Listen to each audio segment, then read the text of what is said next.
Hello, everyone. Welcome to the Stay Tuned for Deep Dives podcast. My name is Carter, And I'm Tori. and welcome to our podcast, the first episode. We're so excited that you're listening or maybe watching, however it is that you're consuming. But yeah, we're very excited. We decided that before we actually dive deep into any of the Nancy Drew things, that we probably should first break down something that is very near and dear to my Nancy Drew heart. It is the eras of the games. Yeah, so some of you may be watching or listening and thinking, what eras? Because if you have not heard of Carter before and you have just stumbled across this podcast, he was it 2 years ago, I think. I think so. Been a couple of years now. He put the Nancy Drew games into different eras. And these are not canon to Her Interactive. There's nothing from Her Interactive where they have put their games into eras, but Carter decided to put them into eras, and I think it's brilliant. A lot of other people who have seen the video think it's great, and we actually, when talking about the games, we like to refer to these eras. So we are going to explain all of them to you in great detail, and it's going to be an amazing conversation. So I just wanted to start. I told Carter I want to know, because I don't actually know the story, and I don't know how many other people do. Like, what made you think of this? How did you even come up with this idea of putting the Nancy Drew games into eras? And I guess maybe before you explain that, maybe just for the sake of, like, so everyone knows what's coming, can I just like list off the names of everything? Absolutely. Okay. So if you're watching this episode, then you already know that we are here to talk about the classic era, but we also have the golden era and the experimental era, and the personal era and the modern/new age era. So you're just going to have to keep coming back every week to find out what each of those is all about. But those are the eras that Carter came up with. So Carter, please tell me and our listeners, like, how did this happen? Because it's amazing and I love it. Well, first of all, thank you. Thank you for hyping me up on my eras there. I don't know. I think I've always had these unanswered feelings when playing the games. Um, there have there have definitely been changes throughout the course of the company and as games have released, and I have felt those changes, but I've never really tapped into why do I feel the way that I feel when I play this game? Like what is the why behind the feelings that I feel?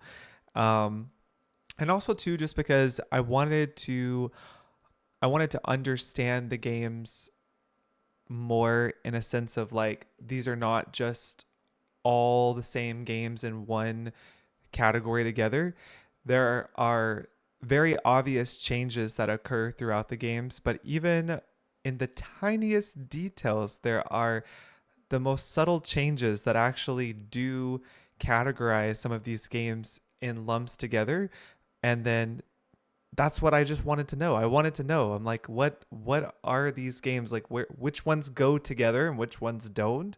And yeah, and this was all kind of in a mission to better understand my ranking for the games. So when I started the Nancy Drew Times on Instagram, and also like was making YouTube content and stuff, I really wanted to make a video where I ranked all of the Nancy Drew games, and I still have yet to do The that. impossible question. It really is because, like, we've had this conversation before. Everybody's always asking me, what is your ranking? Like, what do you rank this game? And I'm like, I don't know, because I feel like for me, I need to like really think about the big picture of the game and the game in relation to other games in order to understand what is my personal taste towards some of these, because of course I can love all of them for nostalgic reasons because I played them all throughout my life. But what is it in that really fine detail that gets me like, oh no, this is a really great game? And I feel like categorizing them and having them in eras has helped me better understand what I lean more towards liking and what I Mhm. don't like. If you are not thinking about the Nancy Drew games in terms of these eras, I can promise you by the time this little mini series is over, like you will be, because I know Carter has told me before, like he laughs at me because I will just in casual conversation say like, well, in this era, like it's just a fact, and because in my mind, it's such a helpful way to think about it. We are starting with what Carter has called the classic era. And he put the first 5 games there. So that would be Secrets Can Kill.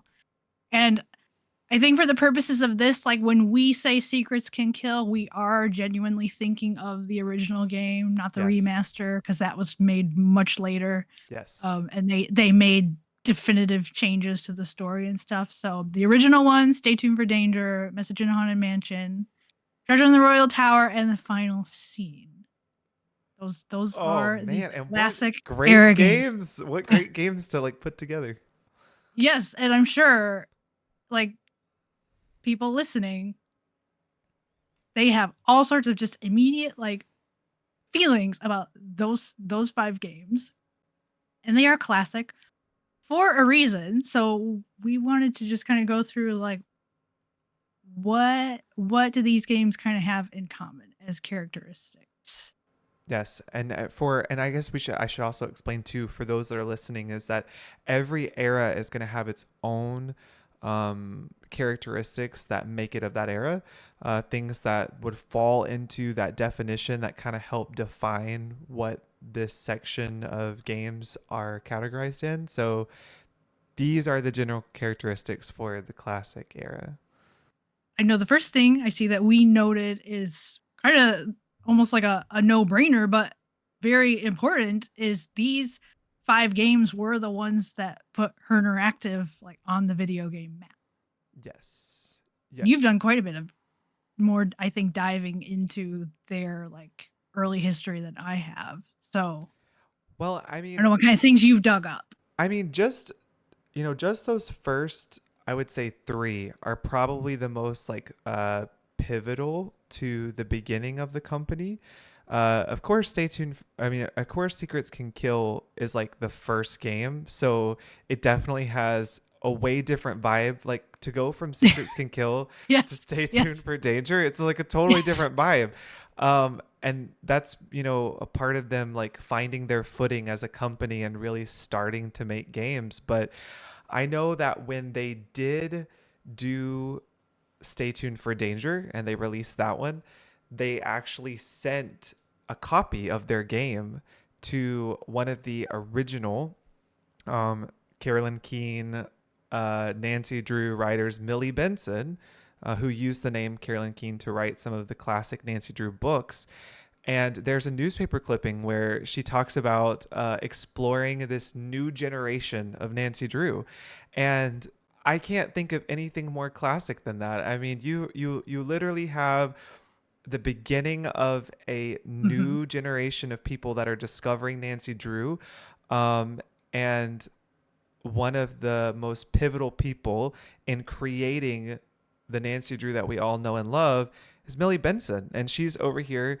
Uh, in the article, I think it had mentioned that, she's had to have her assistant like help play for her because, her eyesight was failing. And so she's diving into this brand new era of Nancy Drew and still writing about it, like writing a newspaper clipping about it. So I think those are great, great introductions into her interactive. Opening their doors to a new generation is like almost kind of like a passing of the baton or the torch. Like Yeah, yeah. Here's Millie Benson, and she's like playing this new video game about Nancy Drew and enjoying it. She said she loved it, and she said she didn't quite understand the mechanisms behind it, but she enjoyed it. Thought it was great. Yeah, because obviously, I mean, I think the majority of people who know Nancy Drew, they know her as the iconic book character. But then there would have Right. also been was it the 70s that that one TV show was out? Yes. I've actually, I'm exposing myself. Haven't seen it. Um but I've only seen a few episodes, but it is really good. then yeah, this like, and obviously video games in general, like in the 90s, Yes. it's kind of just a big deal for video games period. But yes, then Absolutely. this specific like little company, Her Interactive, carves out a little corner of the video game world for Miss Nancy Drew. Yes, and Yeah. brings her like into contemporary times. Now she's Yeah. a video game character. I know, and Yeah. when you look at that that arc of those first few games, you can like almost see that there's just like this little tiny arc of like started with Secrets Can Kill, and we that's our first game, and then ooh, now we're doing 3D models, like we've gone a step up, and then like you Mhm. get to Message in a Haunted Mansion, and that, from what I understand from uh which we'll get into in a minute with like poll and survey information, but also just like talking with fans, was a really big entry point for people, was Message in a Haunted Mansion. So Mhm. interestingly, like it makes sense that these games would be put together as their classic era, just because this is what's bringing in everybody into the series together, are these first few games. And there's actual like, I know, and what you just said about Message in a Haunted Mansion, like I remember I see you dug up like there's a New York Times Ah, game yes. review, and I had not read that article Mm-hmm. until like finding out about it from you posting about it, and it's like, yeah, I mean, obviously finding your way into the New York Times like is a really big deal, and yeah, so that gets people's attention. So, and hopefully we can like even make that so people can read that, because it was a very interesting article just to read someone review that game. And just in terms of sales, Message in a Haunted Mansion did really well in sales. Oh yeah. And I mean, I remember in the article saying that it was like, I think it was the 64th best-selling yes, PC yes. game. So it's in the top 100 of and this is what this source, it called, it was the 64th best-selling PC game of the 21st century, not just the year, but the 21st century. So that's it's quite bold, you know. And yeah, you know, in this New York Times game review, it's actually interesting because at the time the company was doing something that was fulfilling a niche that was not being done, and they were looking to make the, well, I think Megan Geiser's quoted saying, the un-Barbie of games. They were trying to meet that need because Yes. girls liked video games too. And so I think those first few games are just significant for putting Her Interactive on the map, because this is them saying, hey, we're doing something that nobody else is doing. You Mhm. will not forget Her Interactive. Like, you're going to love what we're putting out. I mean, even just the data about Message in a Haunted Mansion just on its own is really impressive. Like you were able to dig up from that information like $5.5 million in sales like Yeah. 6 years after its release, Oh, yeah. which is amazing. But then also, I remember when I was preparing for this episode, I wanted to see like, what kind of sales data just in general is available, and was able to find a source that had from 2003.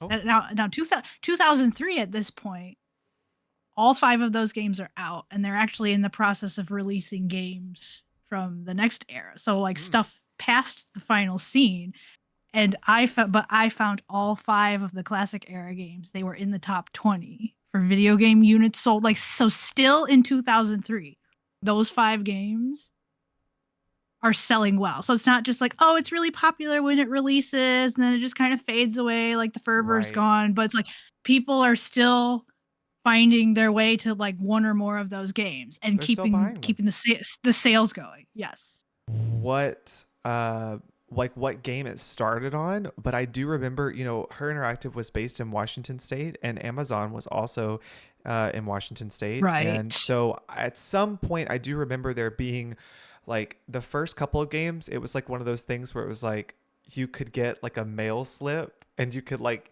fill out the mail slip and mail it to Her Interactive, and then they would get it and then they would ship you a game. But That's at some point, I do remember it was in the early classic games they ended up making a deal with brands like Target and Walmart and also Amazon, and started selling okay. games in a way that was beyond just a very like personal source, like having to go to Her Interactive and go to Her Interactive's website and find out about it through advertisement. They became a lot larger scale, selling in very mainstream stores and mainstream outlets, to where people could be walking around a store and being like, oh my gosh, what is this? And they'd see the message in a haunted game and they'd be like, I want to buy this.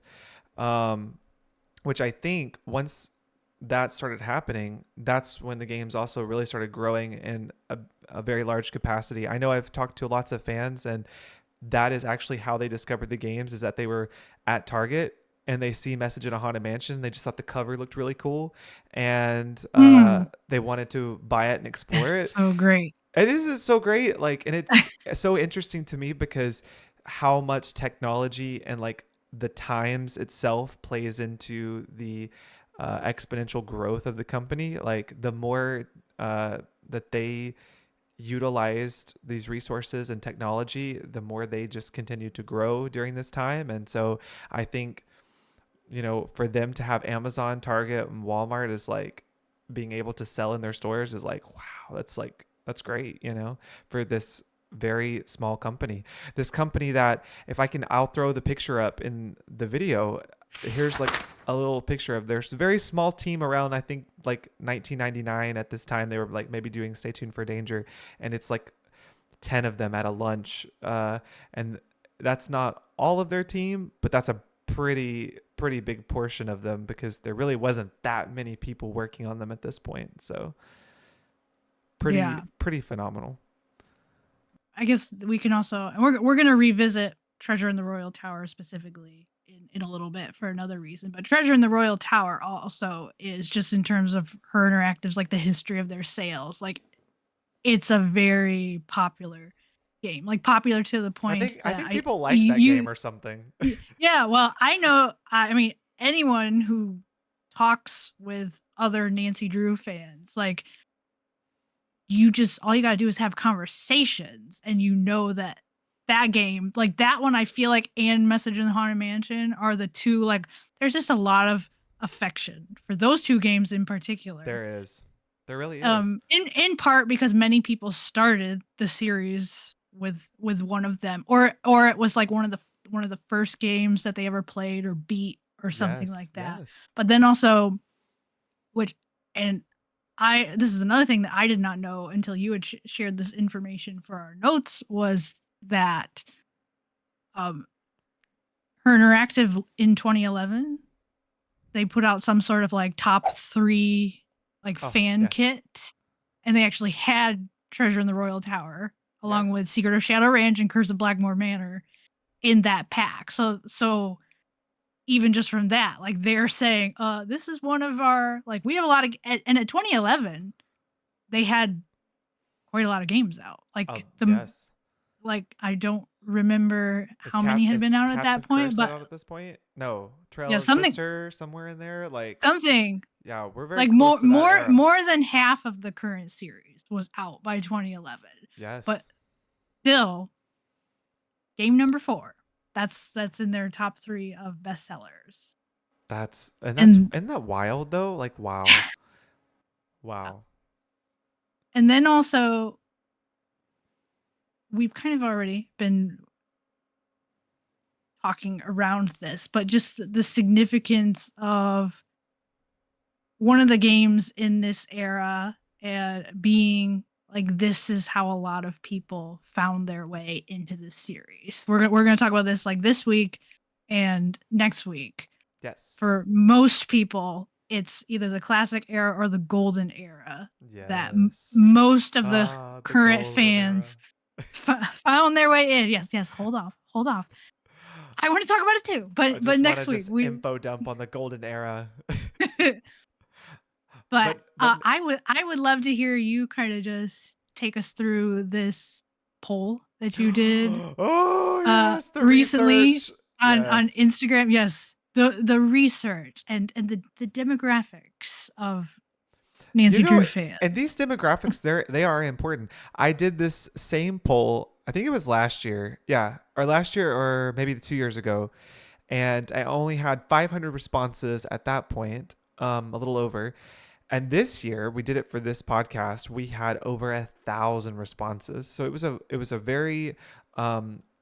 a very large pool of people that have participated in these questions, but they are very important to understanding the crowd and the people consuming these games, and it's very good. So, first of all, 81%, which is a very large portion of 1,000 people, were No kidding. were born between 1990 and 1999. So, wow, we have lots of Both of us need to have our hands up for we that. yes, we both have like we have a lot of people born in the 90s. Like Yeah, this is important to how the '90s um kids. right, these We are are the Nancy Drew fans we for are the the most Nancy part. Drew fans. And this is important to understanding how the players who were born during this time, how they see the world, how they interact with the world, because a lot of us were on the very tail end of a lot of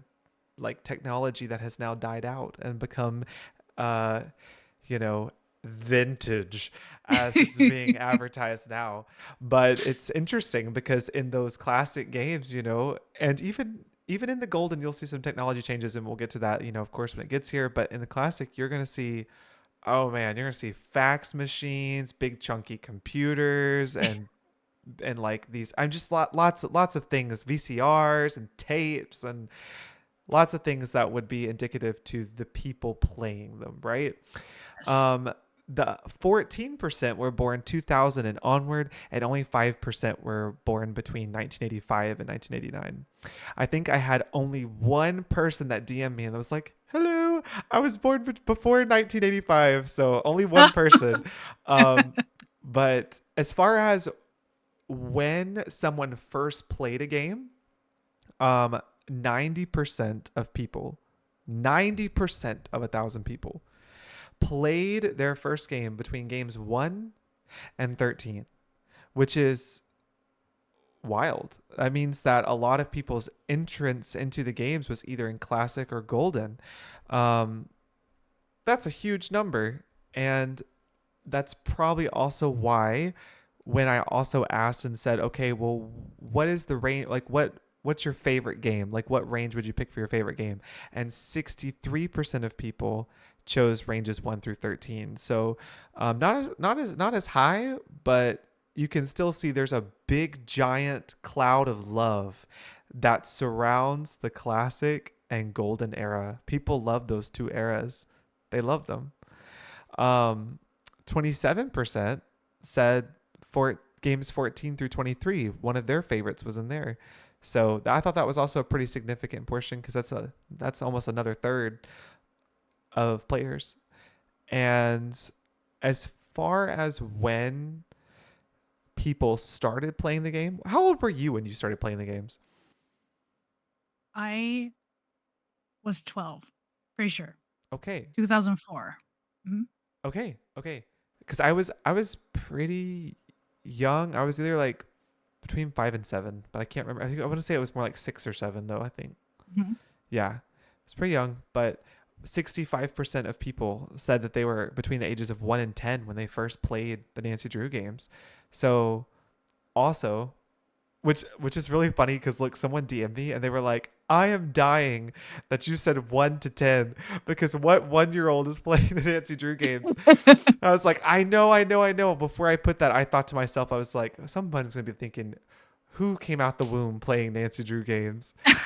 but I put it in there Well, you know anyways. what? If you hadn't put that in the It's a poll, range. then you would have gotten a DM from someone who said, "Excuse me, my 1-year-old baby was on my lap playing with me." Maybe So so, maybe so. I just thought that was so funny when they DM'd me that. Oh, but and then 33% said they were rating the ages of 11 to 19. So almost like 90, what was it, 98%, 97% of players are saying that they were a child basically when they started playing the yeah, games, yeah. or So maybe a teenager. And that all the players that did play these games, 2/3 of 1,000 people found them through a friend or family, which makes a lot of sense because I think why a lot of people have great attachment to these games and why they love them so much can often be linked to how they first found them. And if majority of people are sharing this like love of Nancy Drew and these games through someone, like you played with your friends on a Friday night after a, week of school and you're solving a mystery, you played them with a parent because your parent loved Nancy Drew and now you guys are both solving mysteries together.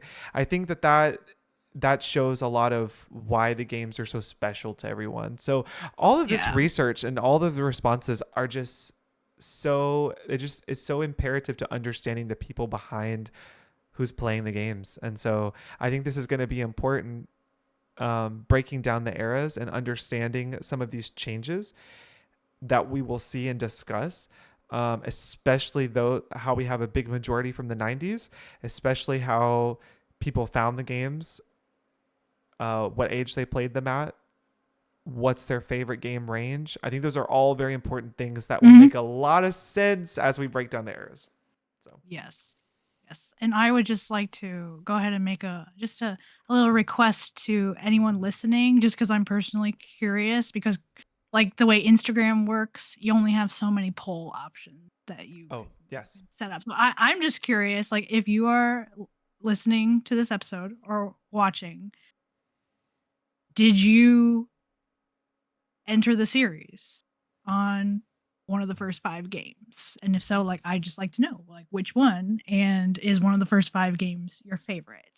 And if it's a later era game, then, like, come back and let us know in that episode, like, "This was where I entered the series," because 'cause I'm just curious. I like to know when specifically, like, people entered. Yeah, but this is all I think all that whole idea, like, for the most part, we got 90s kids and like they're starting when they're young, like that all, especially with this era in particular, that kind of like demographic information I think is very important to understanding this. So then kind of going along with that, obviously, because again, we're talking about like, so the series begins, it's a late 90s is when Her Interactive starts releasing these games. And yet, so obviously, video games, they've come a long way since the late 90s. You and I, I'm sure, can both think about games that we have played that have released like this year or last year, and just visually, what a difference it is. Or I just think about, things I've seen streamed, like things look so lifelike these days. I feel like I'm watching a movie Yep. sometimes, depending Oh on what yeah. it is. And you just need to pull up any one of the first 5 games. And again, Carter kind of already referenced this in terms of like the tech. Like, beyond a shadow of a doubt that you are looking at something that was made, I like don't even want to verbalize how many years ago now, because that feels sacrilegious to like actually say how long ago the 90s was, because the 90s was only 10 years ago. Okay? Everyone knows that. It's only been 10 years since the 90s. So we're not going to verbalize how old these games actually are.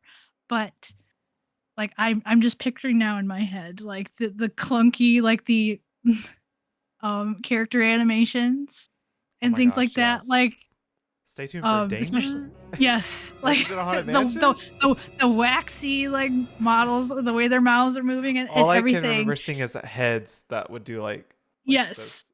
and so we might think like, "Come on, like, we're just these games, they're so old. How ridiculous.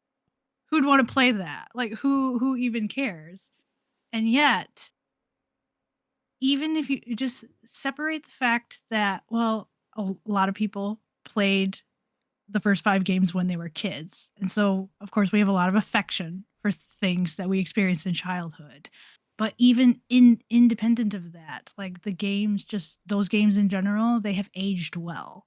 Like, they have Yes. found ways to transcend their 90s, early 2000s, like, look and feel, and even despite the fact that Her Interactive, like, is still trying to figure out exactly what they want a Nancy Drew game to be like, Yep.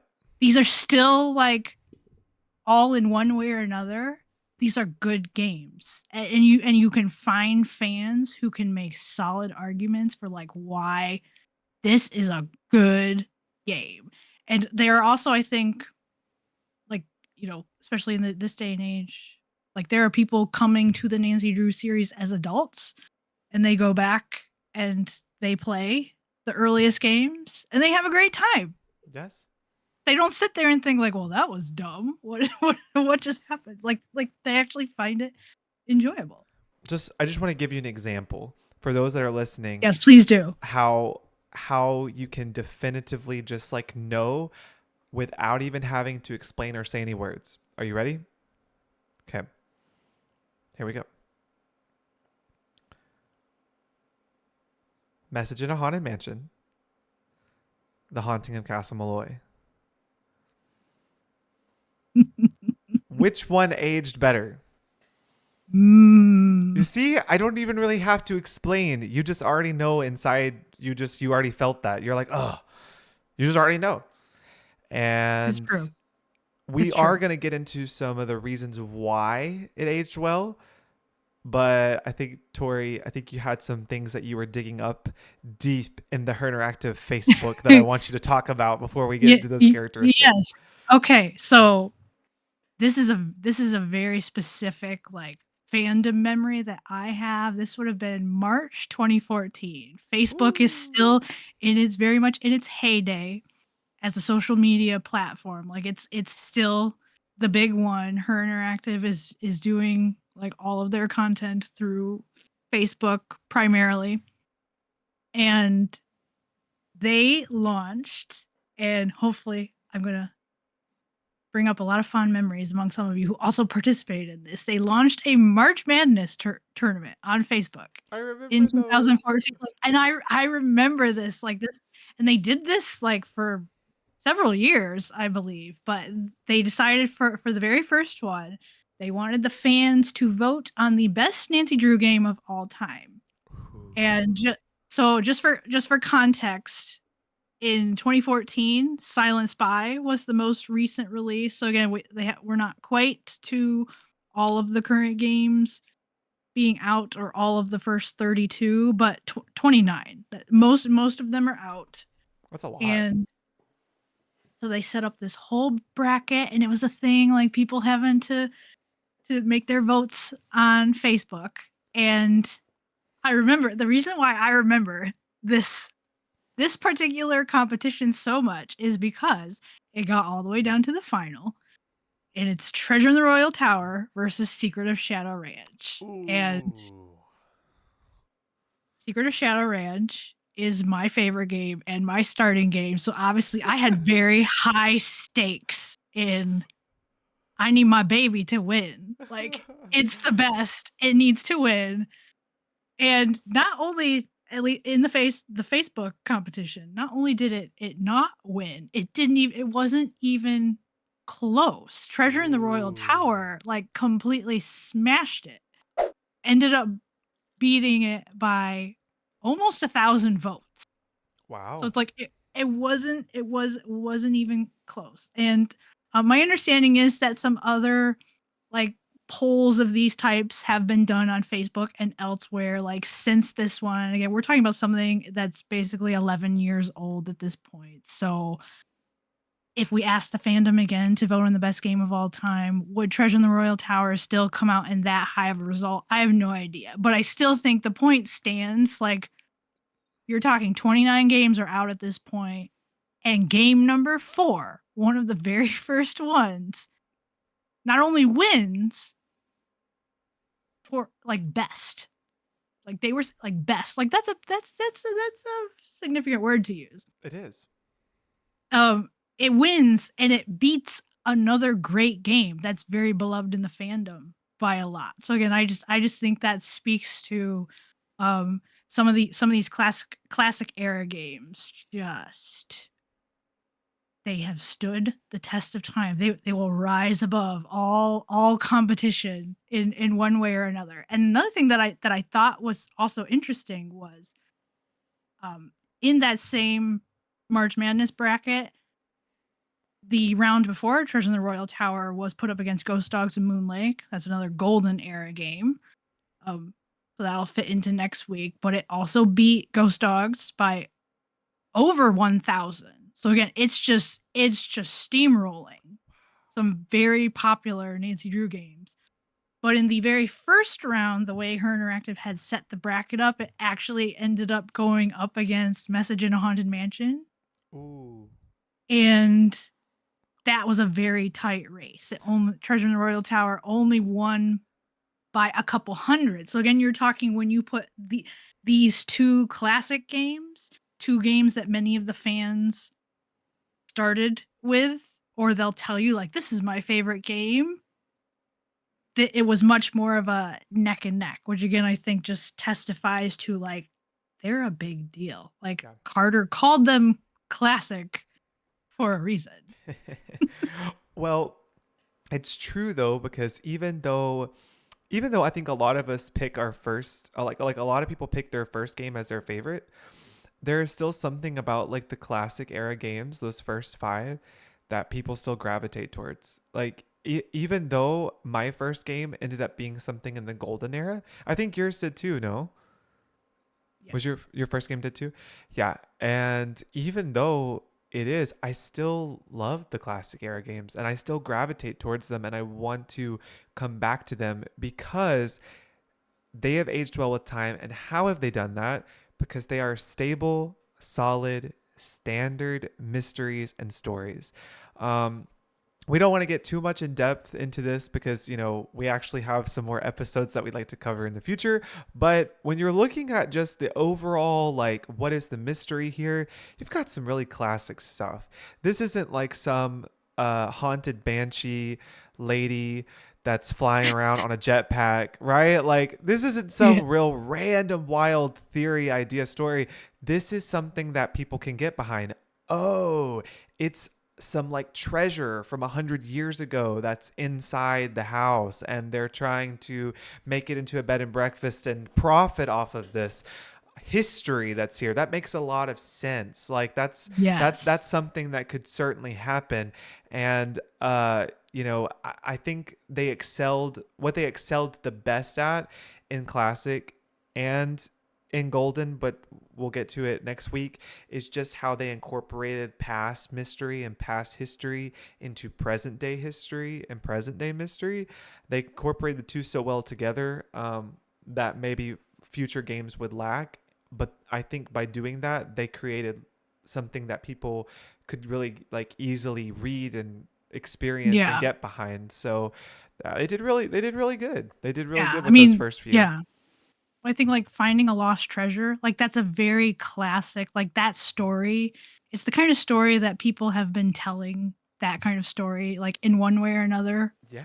for like hundreds upon hundreds of years because it's a formula that works really well. Or I think of the Especially drama Nancy Drew. like yeah, like Maya's been kidnapped. Like of yeah, kidnapping, whoa, drama, or Yes. a celebrity's life is in danger. Like, yes, those are things that we can immediately like, yes, just feel, oh yeah, that's really interesting. That's a Mhm. good mystery. We got to solve that. And I'm curious, Carter, also because this is also a sense that I kind of have about these early games in particular. And I'm wondering if you feel the same way. They feel like Scooby Doo to me. Oh Like yeah, like the kind of thing that, for um, sure. they would have been solving, like, in an episode, like, "Oh, no, haunted mansion." Yeah, and then it turns out, oh, someone's making the making it seem haunted or causing problems because they want to find the buried treasure.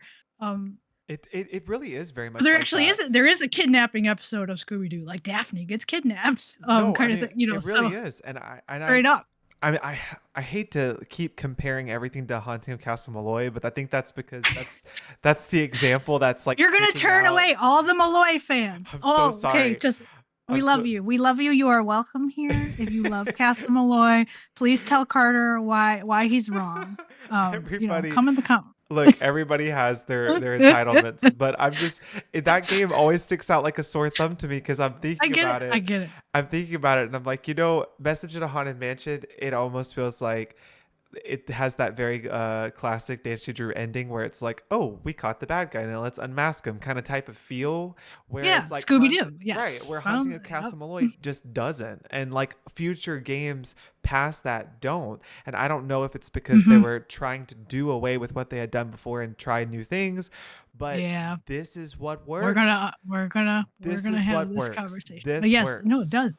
This next characteristics of why they age well with time, I'm very excited to talk about because I feel very passionately about it. But it's also that these specific games, these first 5 games, still thrill you after playing them multiple times.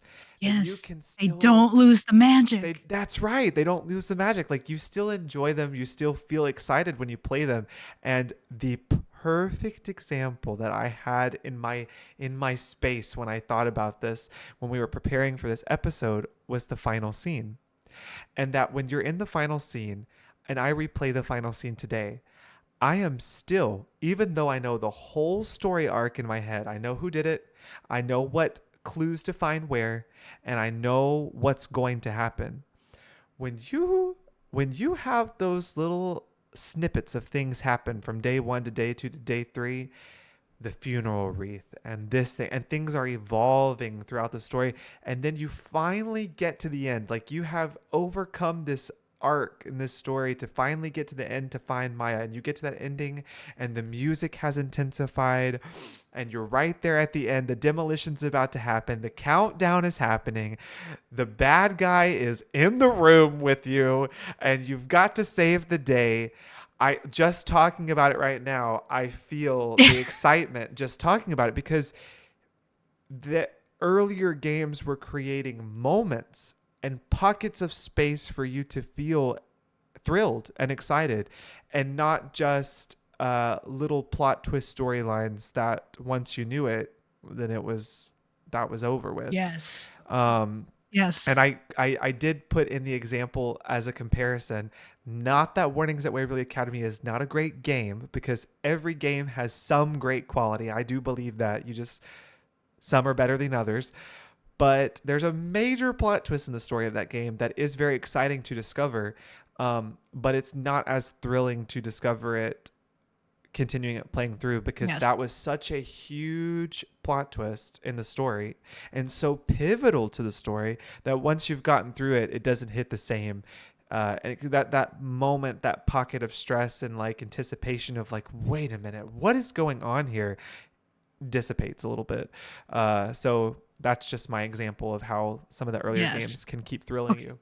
Yeah. Well, and as you were saying that, you got me thinking about some others. Like I can think specifically, like when I play. The interesting thing for me, I will just go ahead and mention this now, because I feel like it's a good place to bring it in. Like actually, the first 5 games were the last 5 games that I personally played. Just because my Really? my my journey as a Nancy Drew fan, um, I came in as Secret of Shadow Ranch, and then so like I played for whatever, and I don't even know why. For whatever reason, I ended up going back at some point to Secret of the Scarlet Hand, and then over time played Secret of the Scarlet Hand and everything beyond. And for didn't play 1 through 5. The only thing I can think of is that for whatever reason in my head, I was just like, "Oh, I'm not sure they're gonna run on my computer because they're so old." And so I kinda just, like, avoided them out of, like, I didn't wanna be disappointed if they didn't work, but I Okay. did end up, like, I played the final scene, and then I in 2023, actually, I played games 1 through 4 for the very first time. Are you Now serious? th yes. In Now they were 2023? yes, now they weren't I What? will say You never this told me this. it's true. It's true. I had not played the final scene I had played, definitely at least a few years or several years beforehand. But yes, it was 2023 that I finally played 1 through 4 for the first time. Now I will say, before I'm everyone's just like, shook. What in the what? How do you go that long in your life? You came in, you're a 90s kid, and you didn't play most of the classic era until you were, an adult." It's I knew how all the games went because shout out to Arglefump. Bless Oh. him and all of his playthroughs. Like I knew OG. how I knew how all of them went because I was just like, well, I want to know how these games are, even if I never get to play them. So I have seen all of his. I've seen every Ah, walkthrough. I I have see. seen him scream when the message in Haunted Mansion slides under the door. Like I've seen it all. So I am very familiar with them. But I'm just thinking like when I played Stay Tuned for Danger, and I knew it was coming because I had seen Arglefon play the game, and even when I, like, replay it now, like, that moment when you go to see Rick Arlen in his dressing room, and the door Hmm. just cracks open, Yes.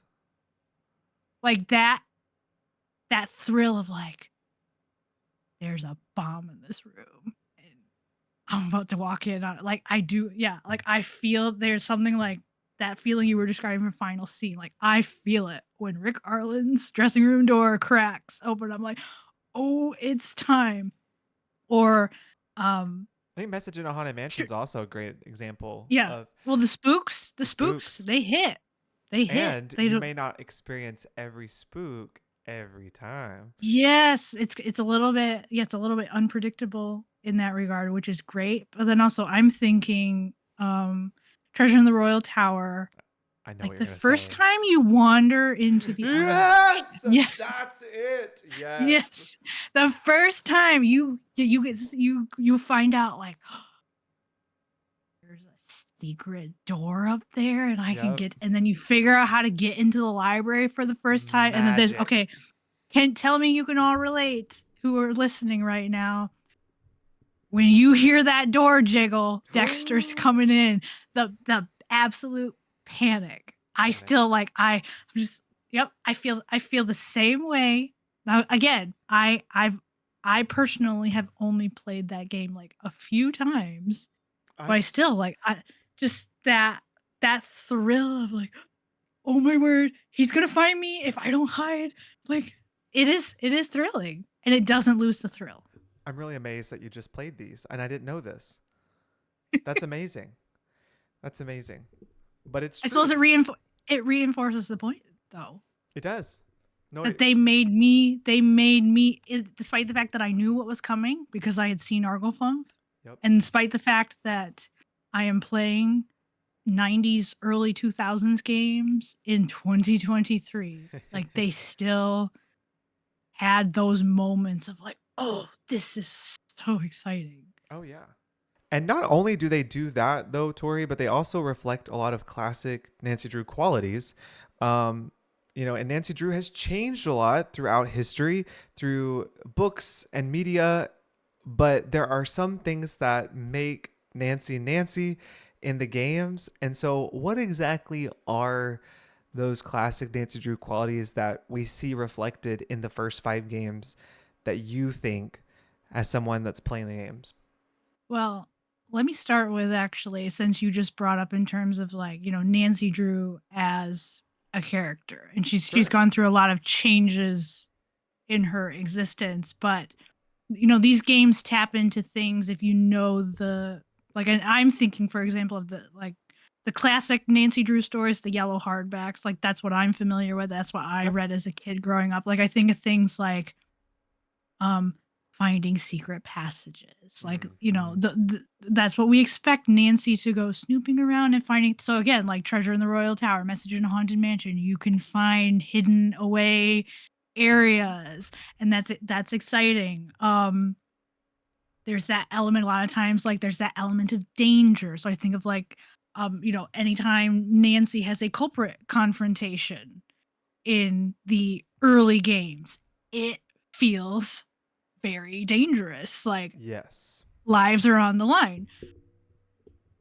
Or I think of like the final scene in particular. Like yeah, like you do feel a sense of like, oh no, high stakes. So and then a lot of times obviously we know like things being haunted.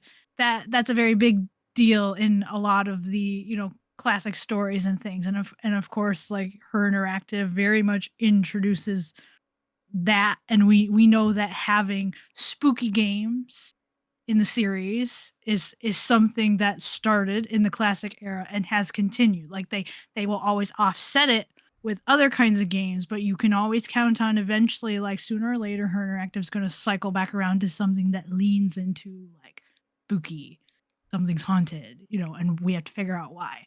But then in terms of classic Nancy Drew qualities, I also was trying to think about this question more in terms of like, what does the classic era set up for the games themselves that the fans then came to expect and anticipate as like, when I'm playing a Nancy Drew game, I expect it to have this, and that makes me excited. Like you talking about the magic, like what helps us feel the magic of playing the games. And so, of course, obviously, from the get go, it was first person point and click. Hmm. Secrets Can Kill was a first person point and click navigation game. And we And miss that it. And we and miss that it. that became a staple for 32 games of the 32 series, for games. it to be like true, direct point and click. We're doing little rotations around the room, 360-degree rotations around the room, and we're turning at, right angles and things like that. So, of course, the navigation system that they chose, they did not deviate from that for a very, very long time. And um this whole idea of like you get to go and question suspects and have conversations with them, and they set up this element of like you as the player have to decide, what do I want to say to this person? It's going to affect the response that you get, and you might miss out on a conversation because you chose X option, which then means like, oh no, I want to go and replay the game so I can find out like what would they have said if I chosen the other option. Like I know a lot of people enjoy playing um the earlier games because they like trying to figure out like, oh, what dialogue might I have missed? Like they just want to uncover it all. Yeah. And again, Secrets Can Kill and the games after, they all have that. I feel like memorable characters are such an essential part of this series. Like there are people we just have to say their name, Hmm. and They come to we life. immediately have a whole like vision and a reaction. Like I just have to say the name Rick Arlen, or I just have to look at you and say "Stay beautiful," and you just immediately have all sorts of feelings. Or Dwayne Powers, very memorable. Professor Hotchkiss, like everyone loves her. Brady Armstrong, like just these people who they just are And they larger would than become life. reoccurring, like Yes, very often familiar names. yes, and they just take on this bigness and really get quite a reaction out of all of us. I was also thinking about in terms of um, how are we going to help the players solve the game? Like if they need help. And so from the get go, it was a thing. You can call your friends and you Hmm. can ask them for help. I know like phone conversations in Secrets Can Kill are very limited, but still, like specifically, But they were still if finding their you footing. if you call them, you are Hmm. calling to find hints. And Right. they started to flesh out phone conversations more Sure. as they went along, but it was always like phone a friend, get a hint. Um, Another thing is memorable cutscenes. Like again, we all think of Rick and Maddie acting out their scene, or the Yes, seance the from Message in a Haunted Mansion. seance. Like we expect those little snippets of a cinematic moment where we don't Hmm. have to do anything. We just get to sit back and have a great time watching something. Um, second chances. Yep. Second chances have always been part of the series from the get-go, and I mentioned this again just with kind of those more like Nancy Drew the character elements. Like we get to snoop on people and we get to sneak around, we get to go in areas when people aren't there and look at their stuff and we don't get caught. And That one's the one um that sticks out to me the most because when yeah. I also think about like reading the Nancy Drew books like as a kid. Also read the Yellow Heart book. I Mhm. always remember those types of scenes where Nancy was able to get alone for a second, or she was able to sneak while someone was out of a room, and that's when then like her uncovering some stuff really went down. And I love that that was incorporated into the games. Those are my favorite. Like those are my favorite types of moments when you get to snoop around. Yes. Yeah, so that, and I already had mentioned earlier, like the spooks, the little jump scares, Oh yeah. um, puzzles. Now we're actually going to like deep dive specifically on this at a later time, but Hmm. of course, the Nancy Drew games, like it's not a visual novel. Like it is a interactive, like you have to solve puzzles to Yep. progress through the mystery. And like her interactive again, like they're trying to find their footing in this era and how exactly they want to handle that. But I would say pretty much I feel like by Message in a Haunted Mansion, you kind of have the like prototype of Yeah. this is what a Nancy Drew game is going to be like, in terms of like you have this mystery and you're gonna have to solve puzzles to get to the big reveal at the end, uncover the treasure, or whatever it is, or like and Message in a Haunted Mansion I know kind of like shoves it all more towards the end of the game when you have to do like lots and lots of kind of different types of puzzle solving. But like Treasure in the Royal Tower especially, I think kind of really gets into this groove of like having to figure out different things, different puzzles to find your way through. And then of course, this is a big one, the voice of Nancy from the get-go. They hired Lonnie Manella. So from Secrets Can Kill, like we have our Nancy voice. And again, just like the point and click navigation, that was something they were not going to deviate from for a very long time. And Yeah. because you get so familiar with that voice, like that is very much, of course, you pull up a game, you hear her read her opening letter or tell you she's at her desk or whatever, and like, it's Nancy time, like here she is, time to solve a Yes. mystery. So of course we owe a huge debt to Lonnie Manella for giving us that voice. Oh yeah. Oh yeah. Those were the things that kind of I was thinking through, in terms of these are things that we come to expect and appreciate about the games. Yeah, And one of and a lot of that was started in the classic era. Yes. That would become like the staple Nancy Drew game continuing onward is those things that you just mentioned. And then I had also this was very interesting. Um in the lead up to us recording this episode, I actually fell down a huge rabbit hole of literally all I wanted to do was I just wanted to study the game credits for all 34 games and just see like who's on the team, what's their job role, like, and just see what kind of shifts are happening. And again, like I realized you can only learn so much from looking at game credits. Like it doesn't give any insight into like the specific things that people were doing, or the behind the scenes work that's happening. But it was actually very interesting to me as I was kind of looking and just seeing like, okay, who's working for her interactive, like from the get-go. We see things like Megan Geyser. She was there from the beginning, and she, of course, we know, was like president and CEO for a very long time. for the majority of the games being made. Like she was in that upper level management, and then someone like Robert Riedel was there from the beginning, and his roles are kind of shifting around, but like he's someone who's there from the beginning. And um there were some other individuals that I saw like who were on the team either from Secrets Can Kill or somewhere like by the end of the classic era, these people like joining Her Interactive's team, and then you end up seeing like that they're there for like a very long time. And so Mm. I even just see a story in the credits of like the team is getting assembled.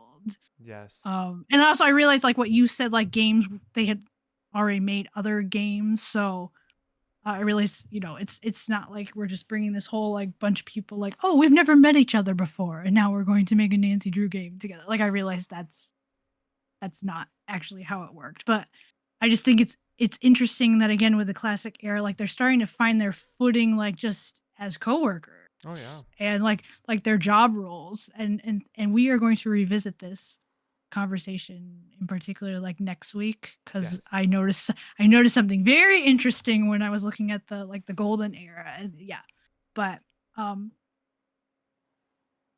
they're just getting established and finding like their groove as in their job roles, and how their games are going to work. So very interesting. Yes. Mhm. Yes. And what a great way to wrap up episode 1 Yes. of Stay Tuned for Deep Dives. Oh man. I can already tell we're gonna have such a great time, Tori. Just because Mm-hmm. I know I can yap. And I know that you can yap, and I know that we can yap together. Yeah.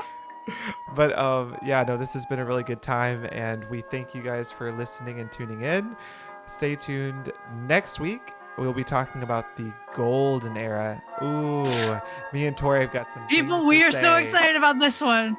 That's gonna Oh, be a really, really fun one. Those are some of just the best games. But I guess we'll find out next week what we gotta let's say. dive into why. Yes, yes. Yes, what's going on? What makes them great? All right, my friends. Well, thank you so much for listening. We will catch you again for next week's episode. Bye, everyone.